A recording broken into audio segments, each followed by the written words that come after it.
خب سلام و عرض ادب خدمت همه دوستان عزیز. امروز قراره باربیکیو رو با هم دیگه بررسی بکنیم و لغات مرتبطش رو با هم دیگه یاد بگیریم. خب سر باربیکیو که مشخصا همون مثل تقریبا منقل ما هستش و حالا اینجا این باربیکیو گازی هستش که گاز پایینش قرار میگیره و اینم کپسول گاز هستش و چیز خاصی روی خود باربیکیو نداره. روی کپسول بیشتر ما میتونیم لغات یاد بگیریم. فقط اینجا اگه دقت کنین نوشته lightning instruction are located inside left door که lightning instruction یعنی lightning میشه همون حالت پخت و پز و شعله و آتش دیگه.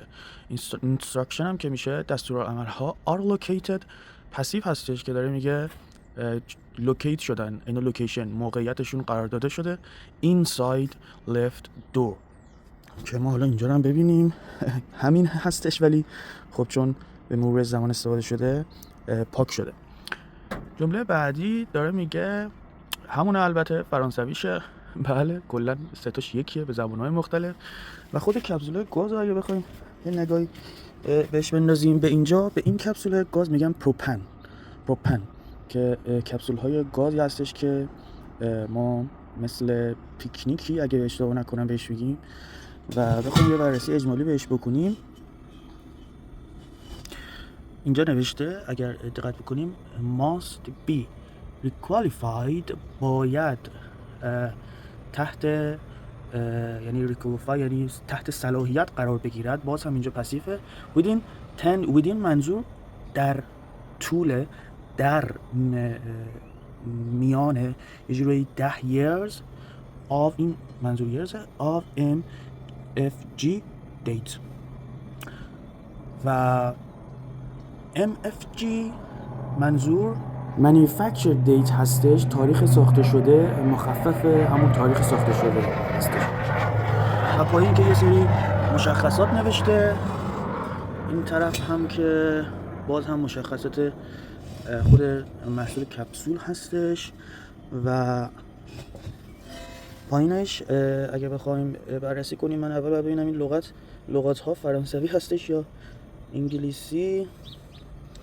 اینجا که فرنچ هستش برش گردونیم بریم سراغ بخش انگلیسیش. خب tank traders و اینجا نوشته as a tank trader you save time and money.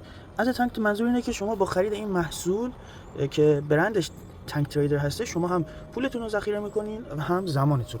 و پایین نوشته که خود 100% Canadian barbecue tank exchange program never buy another tank again. از اونی که میشه مثلا این تانک رو در از پر کرد و دیگه نوشته پایینش دیگه filled under license by فلان فلان که پر شده است. filled منظور اینجا چی هستش؟ پر شده است under license by تحت مثلا لایسنس حالا شرکت و این چیزا هستش که جلوش نوشته شده که وزنش هم اینجا نوشته. میریم سراغ اینجا never buy another tank again when this tank is empty. وقتی این تانک خالی هستش take it to any tank traders که همون باز هم برند و ایجنسی و شعبه‌اش هستش. دیلر میشه کی؟ مثلا دلال، معامله کننده. تانک تریدرز دیلر هایی که هستن با تانک تریدرز کار میکنن. نیشن واید یعنی تو کل اینجا هستن. نیشن نشنال یعنی چی؟ ملی، مثلا ملیتی. نیشن واید کل اینجاها هستن و واید منظور همون پهناور بودن این دیلرها هستش. and simply و به سادگی simply trade it in یعنی معاملش بکنین for another pre-filled tank برای یه pre-filled تانک دیگه. pre-filled یعنی چی؟ pre یعنی از قبل. این pre وقتی پشت هر چیزی بیاد منظور اکثر اوقات از قبل، تانک از قبل پر شده می باشد. pay for the propane not the tank میگه فقط واسه گاز شما پول میدین نه واسه تانک. خب obviously شما دارین تانکو پس میدین دیگه. it's fast easy and convenient اینجا میشه خیلی ساده و راحت و مفید و useful و practical و این داستان ها. you get a clean certified tank هواپیما داره اینجا میگه شما یه دونه تانک خیلی ترتمیز و مورد تایید صلاحیت قرار شده خواهید گرفت every time هر دفعه. guaranteed یعنی خیالتون راحت، طبیعتاً مطمئن باشین از این معامله‌ای که از این trade اینی که انجام خواهید داد. و این هم از داستان باربیکیو و پروپانها در کانادا. به امید دیدار.